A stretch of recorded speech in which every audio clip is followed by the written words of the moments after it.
Good morning, good afternoon, or good evening, depending on your time zone, and welcome to Moral Compass 101. It is my hope and prayer that you have had a good week and the Lord has continued to order your steps. In the words of the psalmist, I have not been afraid of the terror by night, nor of the arrow that flies by the day. That's Psalms 91 and verses 5. A quick recap of last week's topic, where we talked about mission and vision, and I concluded by imploring you to actualize your vision through your pursuit of purpose, which is the mission that bridges the aperture between passive, latent experience and tangible conscious reality. Having done the recap, I'll take this chance and please implore you to subscribe to Moral Compass 101 as we carry on garnering knowledge. Please like and share to spread this knowledge, and comment so that we can interact collectively. Today we shall carry on with the trajectory of a human being who is in the process of becoming a human being who is in the process of becoming. And today we shall deal with fear as an impediment of becoming, or the topic of the day is fear, an impediment of becoming. A while back, I taught on identity crisis, which, just like fear, is an impediment of becoming, since it holds you captive in a state of predicament and dilemma. Just like fear, identity crisis, if you prolong your stay in it, it's also an impediment of becoming. So, on matters fear, it goes without saying that fear kills more dreams than failure. I'm very positive that you have heard this phrase before, that fear kills more dreams than failure. To myself, this is a true statement because some people use failure as a reason of doing things in a different way in avoidance of another failure. This is unlike fear, which restrains or impairs you from taking any action towards your vision. That, while failure might teach you a lesson that you shall not repeat the same things that made you to fail on the first instance, fear impels you to a point that you don't even make any move towards your becoming. So that's why I support this phrase that fear kills more dreams than failure, because failure is a lesson, but fear is an impediment. While it's indisputable that fear is an impulsive emotion for self-preservation, in order to overcome tribulations which are a natural, ambiguous occurrences to humanity, you must be willing to subdue your fears at all cost in the quest to unlock your faith. That fear is a natural occurrence. It's an impulsive natural occurrence, You cannot decide not to get afraid, That's impossible. But the point I'm trying to drive home is, how do you respond to your fears? That's the only way you can have a positive way of subduing your fear and embracing faith. While the modus operandi of faith is even if, the modus operandi of fear is what if.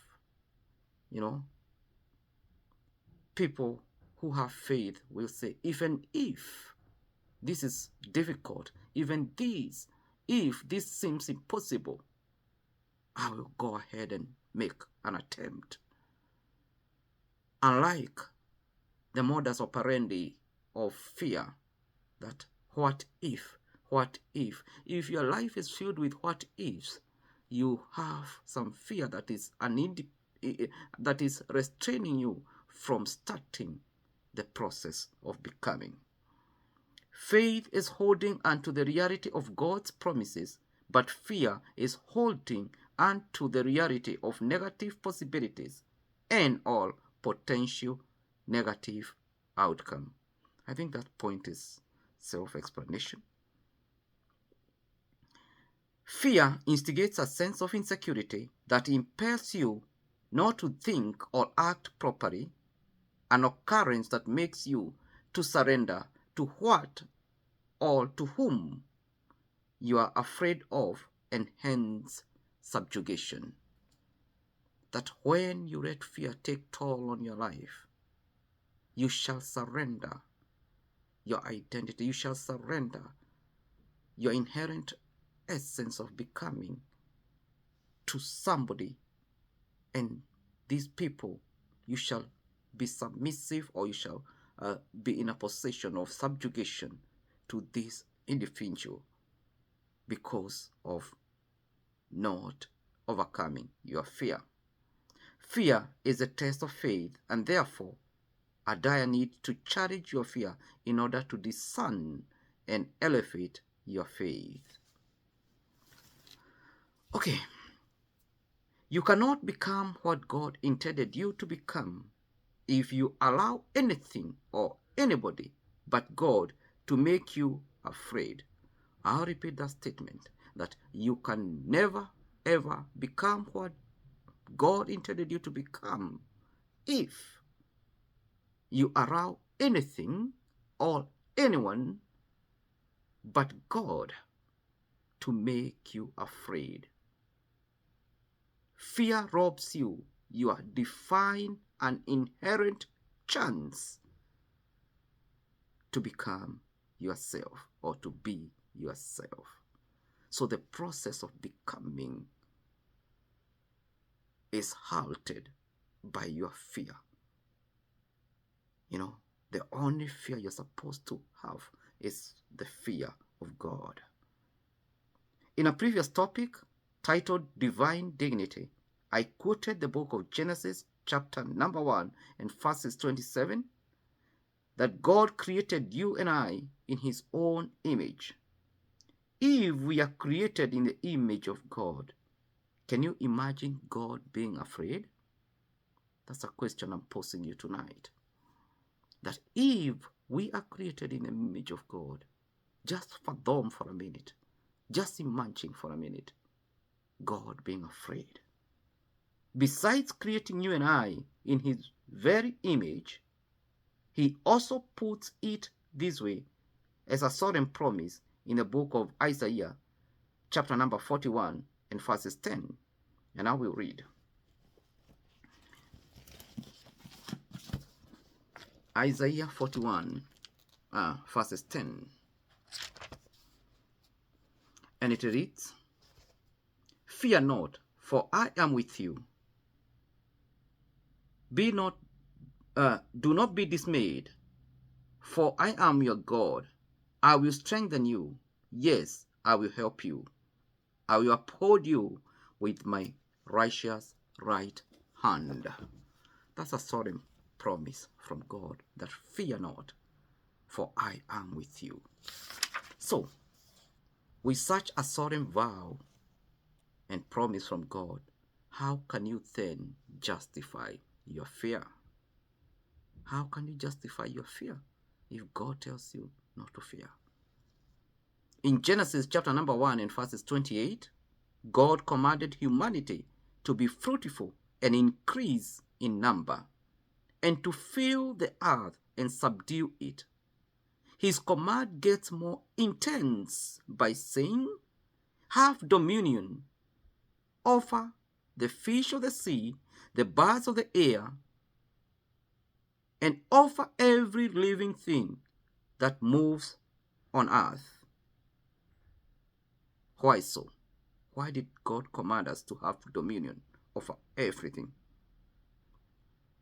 The answer to this simple and clear question is because you are created in the very image of God. Just that alone gives you dominion over creation, because you are fearfully and wonderfully made. Marvelous are the works of the Lord. Even though God has explicitly commanded you to dominate, my question is, how can you dominate if you are afraid? How can you dominate His creation? How can you dominate God's creation if you are afraid? If you allow fear to dominate you, you will never ever dominate the earth. You can never dominate what you are afraid of. I think that's common sense. So, don't flee, stay and fight. When fear dominates you, it becomes an impediment to refrain you from the pursuit of your purpose, which is the sole process of becoming. So, you have a choice. Choose ye today. Do you flee or do you fight?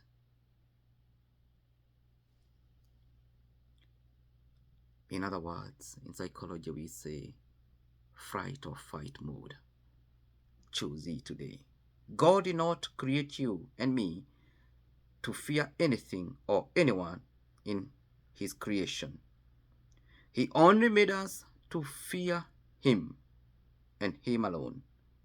It's only the fear of God alone that gives us mastery and dominion over His creation. So the formula is simple. Fear the Lord and you shall have mastery. You shall have dominion over creation. In other words, fear the Creator and you shall have dominion over His creation. While the call to fear God and not anything or anyone else may sound paradoxical, the fear of God is reference and hence a distinction between Him as the Creator and everything or everyone else as His creation.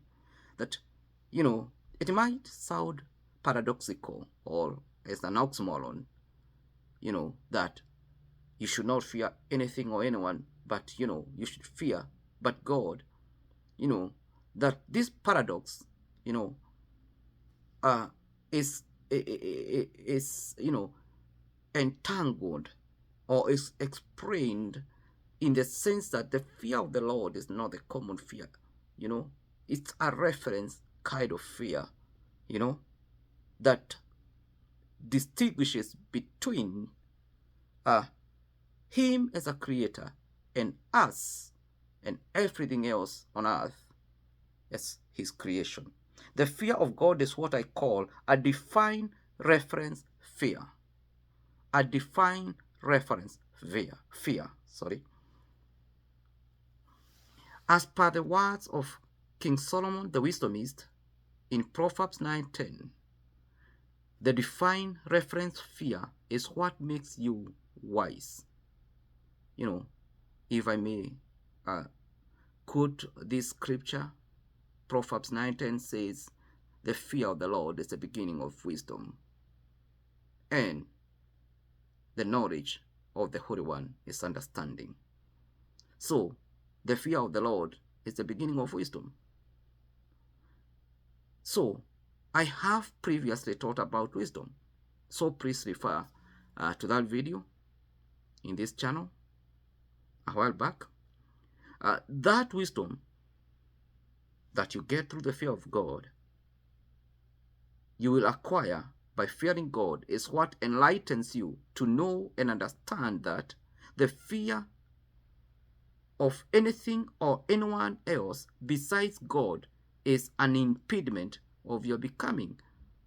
You know, that is the wisdom that you shall apply, that you shall enable you to subdue all the fears, to challenge your fears, and to overcome them. So the formula, for you to be fearless, for you to overcome your challenge and to challenge your fears, you first and foremost have to fear the Lord. And that wisdom will help you to overcome and challenge your fears. Unfortunately, if you don't fear God, things that and people who make you afraid will have dominance,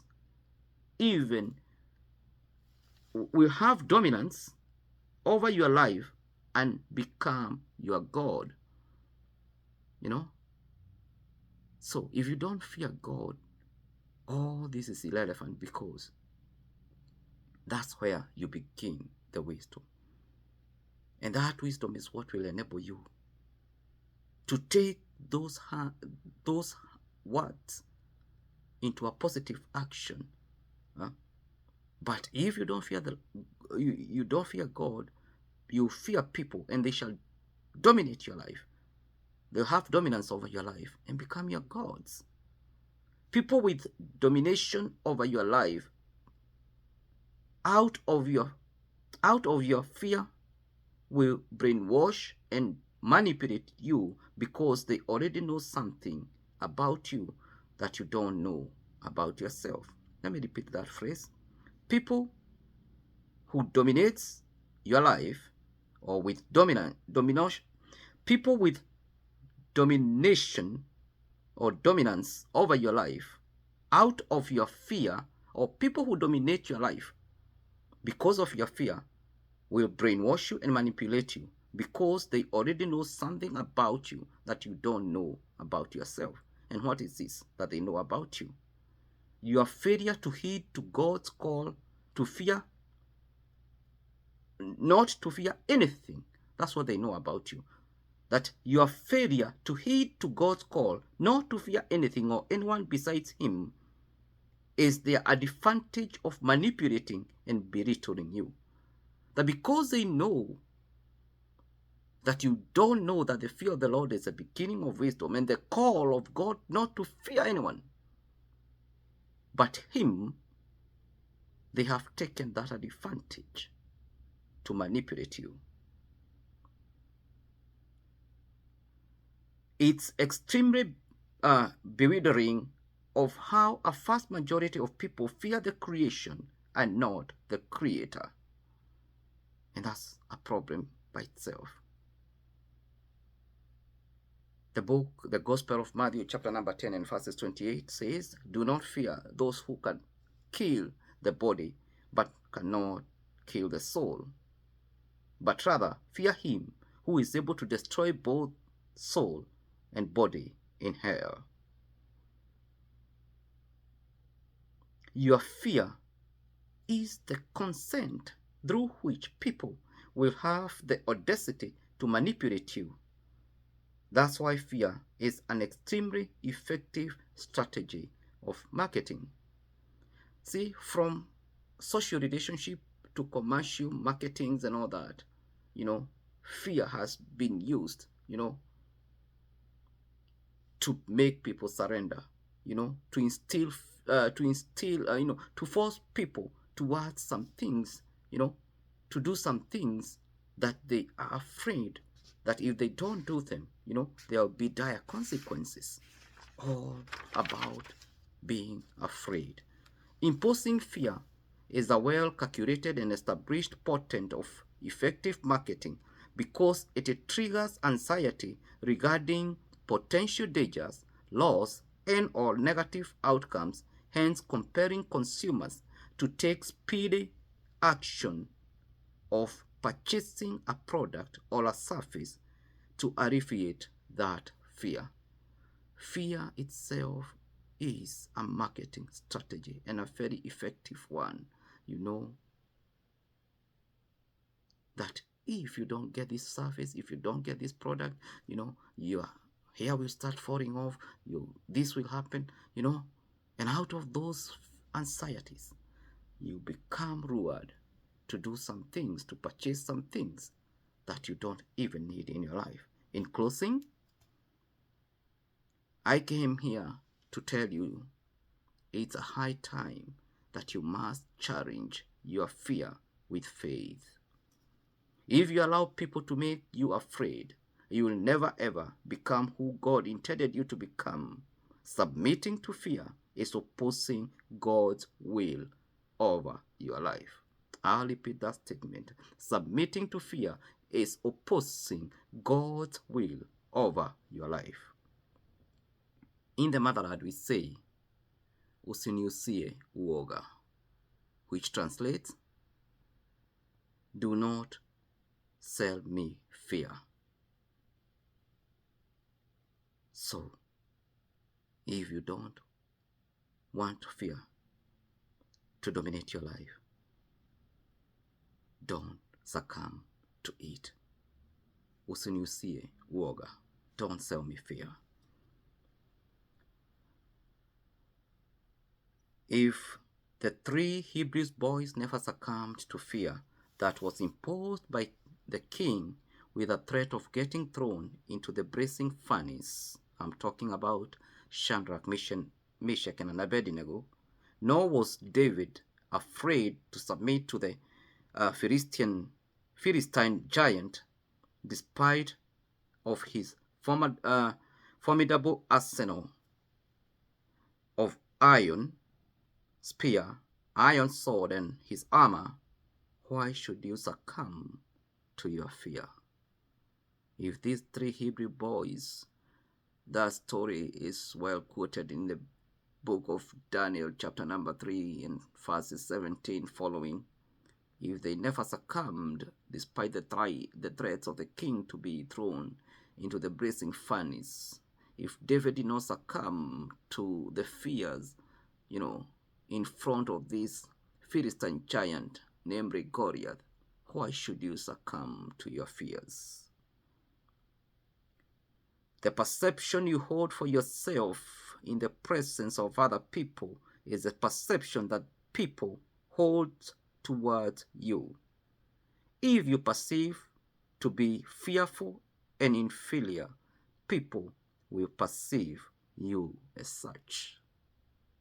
But if you perceive to be bold, courageous, and dignified, people will likewise perceive you as such. So, until next time, please go out, challenge and overcome your fears. Rest, you captivate mediocrity. Blessings and shalom.